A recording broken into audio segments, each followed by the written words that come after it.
Jackson out of the backfield. Has some daylight. Hurdles to the end zone. In for the score, and he took a lick from Miles Jack, but he hung on.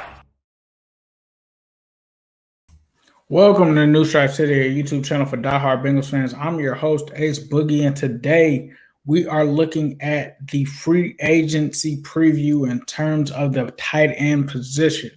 So I'm going to do something a little bit different here. We're going to take a look at this position, but it's not only just going to be from the angle of free agency because the tight end position is somewhat bleak this year, right? Like it doesn't really have too many options. So for the sake of that, we're going to look at some outside options. But for you guys that are new here, please feel free to subscribe. What we do here is we provide all kind of insight and analysis and interviews and all kind of other cool stuff on players, primarily the Bengals or anyone that's Bengal related. Obviously, with free agency, these guys aren't really Bengals, but they're potential Bengals. So we're going to do things like that. We also have Cut the Tape on. If you like film and things of that nature, please be sure to check out that. We have all kind of draft prospects that we've already looked at. Whether you're just here and you want to find out about Jamar Chase or Devonta Smith or Micah Parsons, those are things that if you're not a Bengals fan and you're just a fan of the draft, that you can check out. So first, let's talk about the tight end position and why we're in this predicament. And this was something that I was looking at just earlier. I'm going to pull this up. So when I kind of looked into these things, I kind of look at 2 years in advance, right? So I'm looking at 2022. And when you look at 2022 for the Bengals here, you'll notice that CJ Uzoma is a free agent, so his contract runs out after this season. You still have Drew Sample here, the second-round pick. In 2023, he's gone. You look at Mason Schreck is going to be gone. You talk about Ethan Carter, Mitchell Wilcox. These guys technically are already kind of quote-unquote gone. So you don't really have any kind of strength there. You don't have depth. You don't have anything that makes you feel comfortable in terms of Joe Burrow, right? And so the first thing that comes to mind for me is, yes, CJ Uzoma, I love him. He's one of my favorite players for the Bengals. However, just being realistic, he is coming off of an Achilles injury, and he is going into the final year of his career. And if I'm not mistaken, he may be approaching 30, if not at 30. So he's 28, 29. You know, the Bengals generally, after you hit 30, they kind of turn on guys. You saw what they did with Tyler Eifert. Obviously, Eifert went out to Jacksonville, so they let him go. He actually just got released today. So those are things that the Bengals typically do, right? So when it comes to a guy hitting 30, no one is safe, especially a guy coming off of a torn Achilles. You know, I love him. I think that he's a great guy. You also have the fact that they could potentially save $5 million if they cut him. I'm not saying that they should cut him because obviously we're not safe at the tight end position, but that just brings you to the mind state of where I'm kind of coming from. I'm looking at this long term. We have to have a tight end for Joey B that's willing to be able to come in and give him a safety net, right? And yes, Drew Sample can be that guy, but there's a limit to that, right? You talk about him kind of essentially getting that role this season. And yes, I know that he's still young. He's still developing. But, you know, the top floor for that was 1 touchdown. And no offense or anything like that, but defenses aren't going to look at Drew Sample in the same kind of vein as someone like a Mark Andrews or someone that's a bigger threat at the tight end position, right?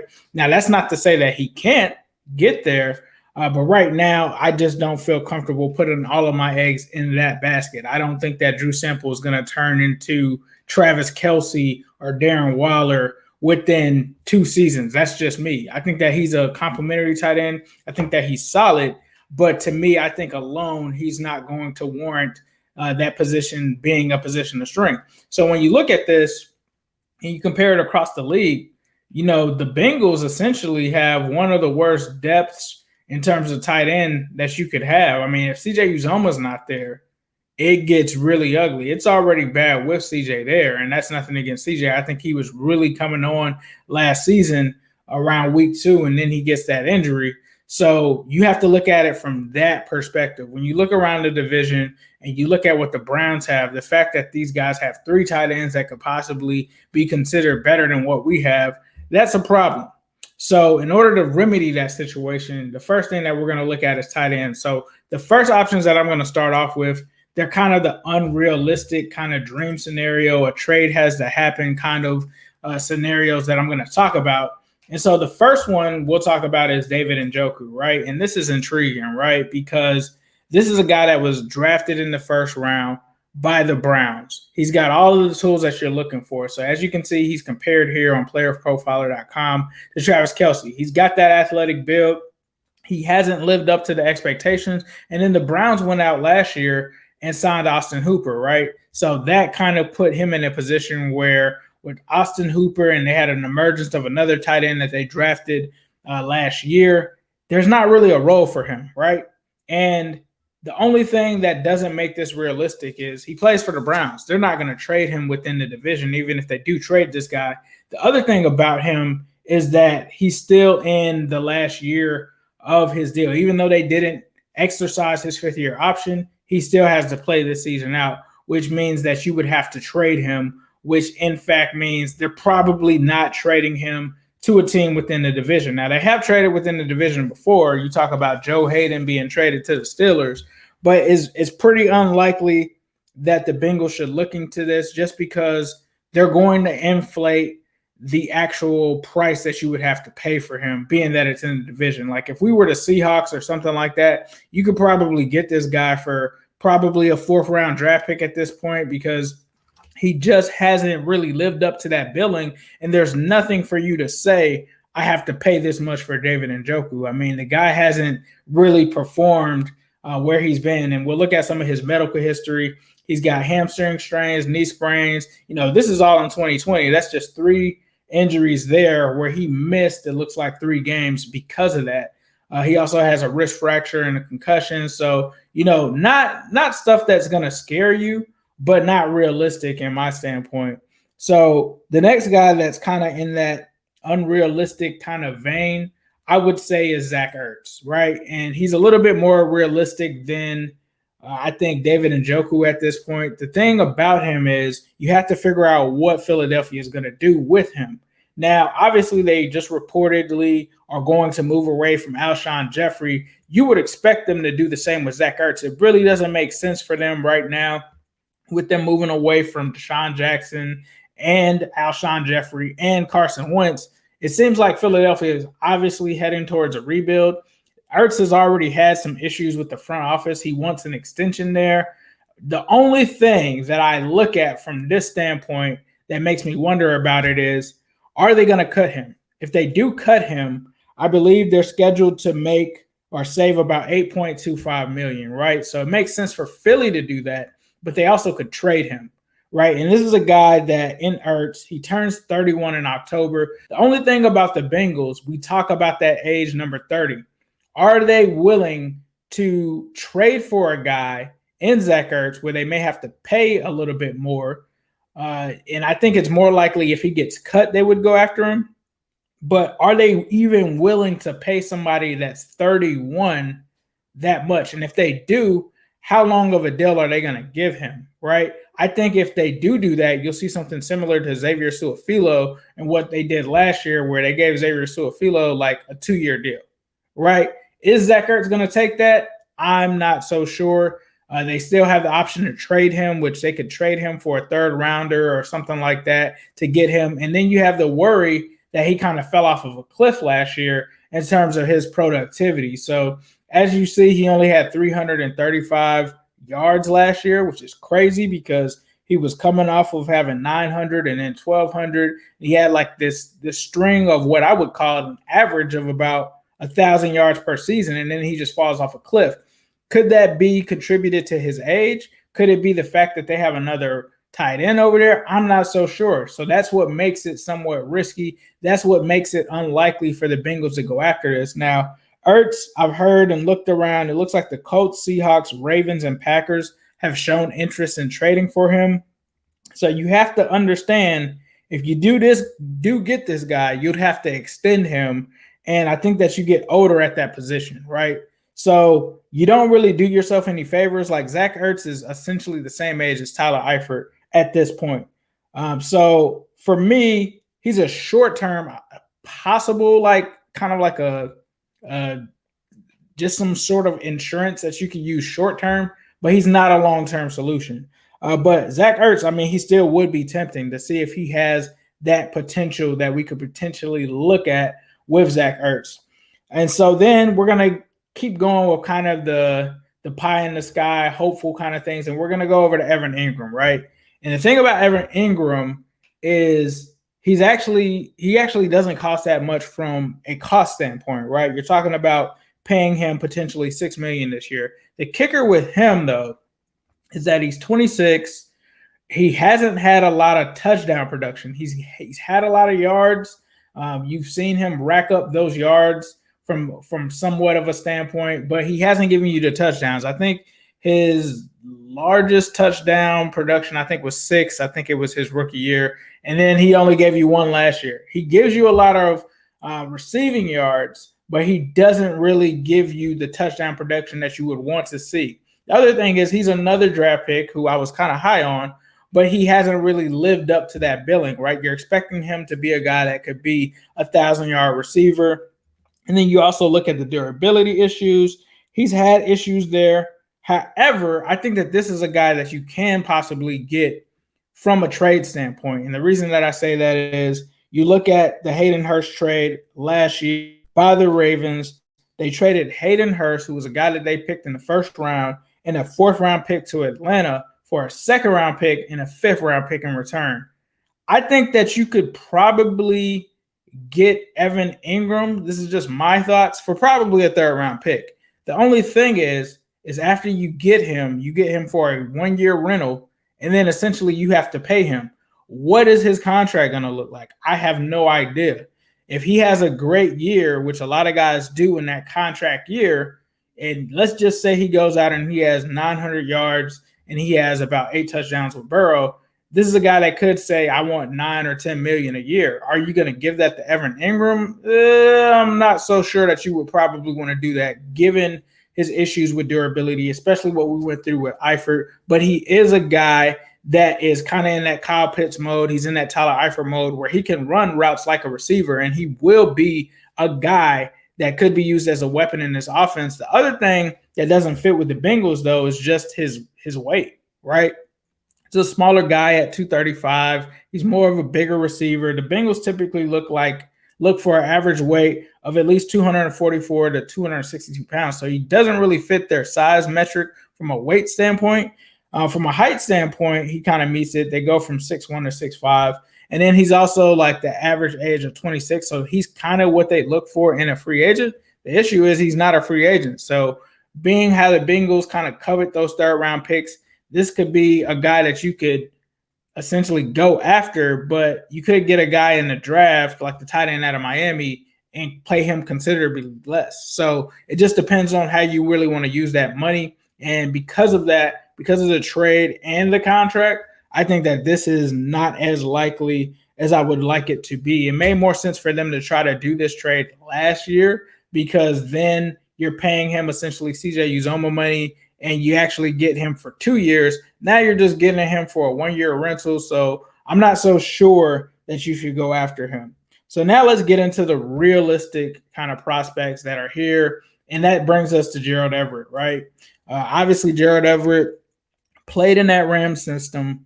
This is the thing about him, though. He's looking at potentially making $7 million a year. And you see that he's compared to Dustin Keller, right? Remember the Jets, Dustin Keller back in the day.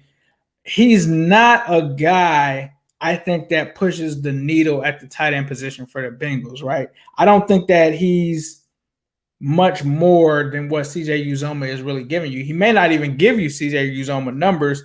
And then here's the other thing. You guys talk about Jermaine Gresham, and we talked about it on Twitter at New Stripe City.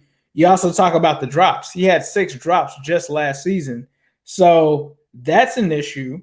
And then you also talk about the money. He's more of a, for me, like when I'm looking at him, it's like, like he may not be much better than Drew Sample, right? And you put him and Drew Sample together, I don't know if that's what I would really want in Cincinnati. I don't know if he's worth the money. I don't know if that would be better suited spending that money somewhere else. Now, the thing is, he does fit the size metrics. He's 6'3", he's 240 on some pages. But, he was a guy that was a second-round pick. He's not going to move the bar for you. Like, he's never been a big touchdown guy. Now, Joe Burrow could expand his game, but it's not to the point where this guy is going to break out and become a top flight tight end in the NFL, which is, if you're spending money in free agency, you want this guy to at least be top 10, at least top 15. Now, he may be top 15, but he's not top 10 whatsoever. And I don't think that he has much of a ceiling to go after that. So for me, it's going to bring it to my number one guy. And you guys have been saying this in the chat, but it's Jonnu Smith. And this is the reason that it's Jonnu Smith for me. You're talking about paying Gerald Everett $7 million a year. Apparently, his market value for Jonnu is 8. So you're paying slightly more, like barely more. But this is a guy that had 8 touchdowns last year in a running offense, and he was not the number one option. So you can project that his numbers, due to it being a running offense, may be even better in a passing offense, right? Now, I'm not going to say that he's just going to blow up, but I really love this guy's potential. You talk about a guy that fits their size metrics at 6'3", 248. He has long arms. He has the athletic metric of David Njoku, which is funny because once I click on this, let's see who they compare Njoku to, Travis Kelce. So this is a guy that has, some more tread on the tires. He's proven. He's from Florida International. He's still young at 26 years old. I mean, he's probably going to be, the only thing about him is he's probably going to be the number one tight end on the market. And that's because Hunter Henry is expected to get franchised, so he's probably not going to be there. So that's going to make Jonnu essentially the number one guy on the market. So that can mean there's a lot of teams that will be after this guy in free agency. I've heard people say that the Jaguars could be interested. Somebody's going to go after this guy, but he would be amazing to add to this offense. I mean, you just look at the productivity, you look at the efficiency. You talk about those 8 touchdowns. He could easily have 10 in this offense. He could easily explode in this offense. And this is just my guy. Like, after looking at it, it's like his athleticism compares to David Njoku and Travis Kelce, which is what you want.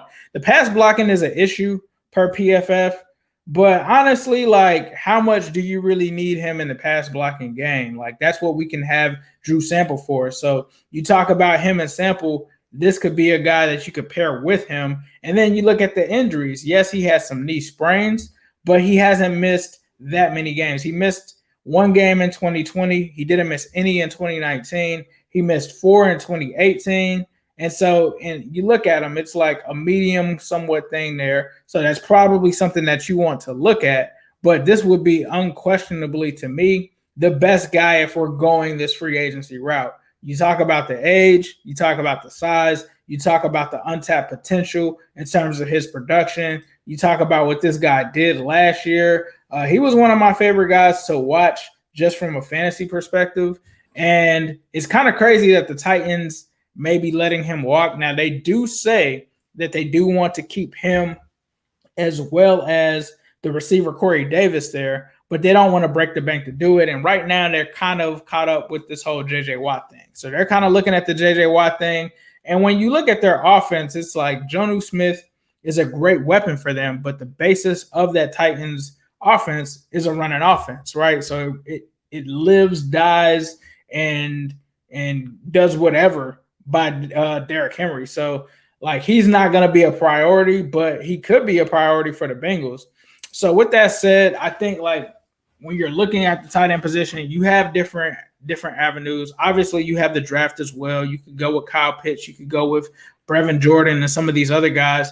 But you have other options too. Like, you still could come away with a Jonnu Smith, which I think would be a home run hit if they did get this guy, because, you know, I think you're set at the tight end position for the next 4 years. You give him a 4-year deal, you feel very comfortable with having him and Drew Sample. And even if you had CJ Uzoma there, I mean, technically you could keep CJ. You could let him ride out this last year, which I still would do. But if you are hungry for money and you want to, recoup some of that you would be paying Jonnu, like let's say for instance, you save $5 million from CJ and you pay $3 million more towards, and it's probably not even $3 million. It could potentially be the same number because those cap hits aren't gonna be $8 million per year. So if you could get him out of that, like it's possible that may not be true. He may be asking for 10 or something like that. But if it is 8, oh yeah, I would definitely be all in on that. That would be insane.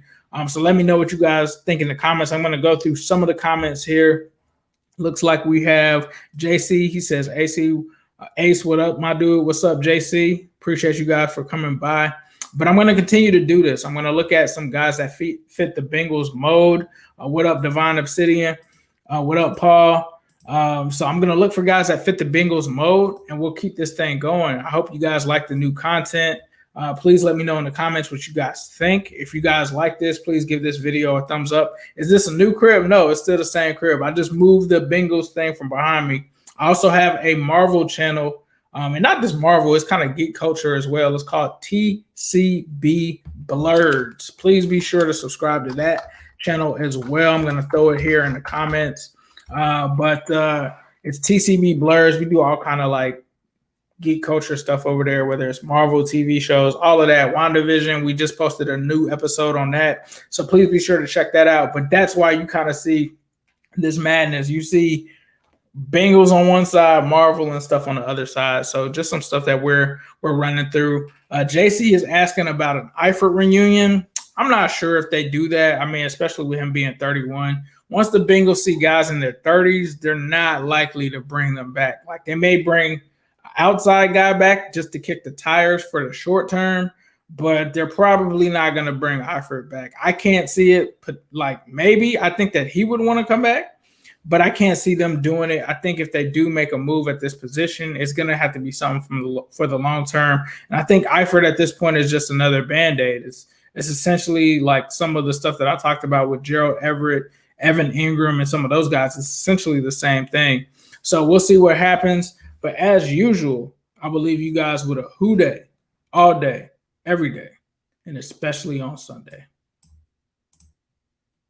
He gave his rookie-laden Bengals a high mark as they passed from the kindergarten of preseason to the first grade of regular league play. Cincinnati's best came in the first quarter, the first time they had the ball. Quarterback Dewey Warren and fullback Tom Smiley combined for Cincinnati's first pass completion. Bengal founder Paul Brown fashioned this novel design.